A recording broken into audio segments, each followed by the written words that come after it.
మధ్యరాత్రి 12:41 హైదరాబాదులోని బంజారా హిల్స్ చివర ఉన్న ఒక అద్భుతమైన డూప్లెక్స్ హౌస్లోని ఒక మహిళ కేకలు వినిపించాయి.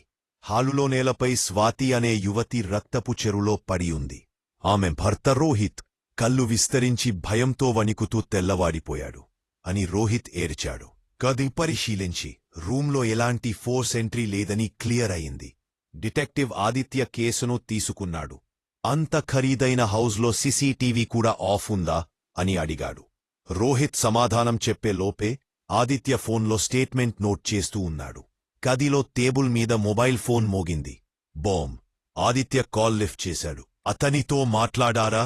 అతను మిమ్మల్ని వదిలిపెట్టతాడన్న ఆశ పెట్టుకోకండి. ఆదిత్య కళ్లలో సందేహం మెరుపు వేసింది. ఇక్కడ ఇంకో వ్యక్తి ఉంది. సంబంధం ప్రమాదకరం. అనుకూలం పాయిదే.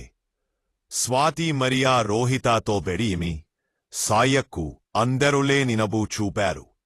ఇలాంటి యాక్టింగ్ మేనేజర్ ఇంకా వ్యక్తికి నా సంబంధముందని స్వాతికి తెలిసింది. స్వాతి ఆ అమ్మాయిని ఫోన్ చేసి విపరీతంగా తిట్టింది. రోజు రాత్రి అదే చివరి కాల్. ఆదిత్య ఇంట్రెస్ట్గా చూసిన డేటా స్వాతి మొబైల్ నుంచి చివరి కాల్ రోహిత్ నంబర్కు. వ్యవధి 2 నిమిషాలు 10 సెకండ్లు.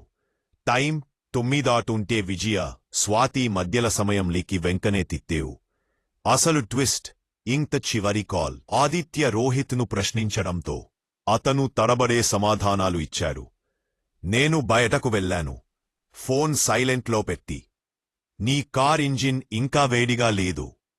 అంతే. నువ్వు బయటకు వెళ్ళి ఉంటే అది చల్లబడేది. ఓకే. రోహిత్ ముఖం ఒక్కసారిగా దిగిపోయింది.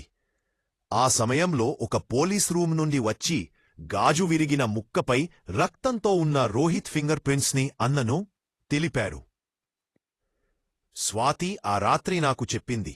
ఆమె నా వీడియోలు, చాట్ ప్రూఫ్లు కోర్టులో ఇస్తుందట.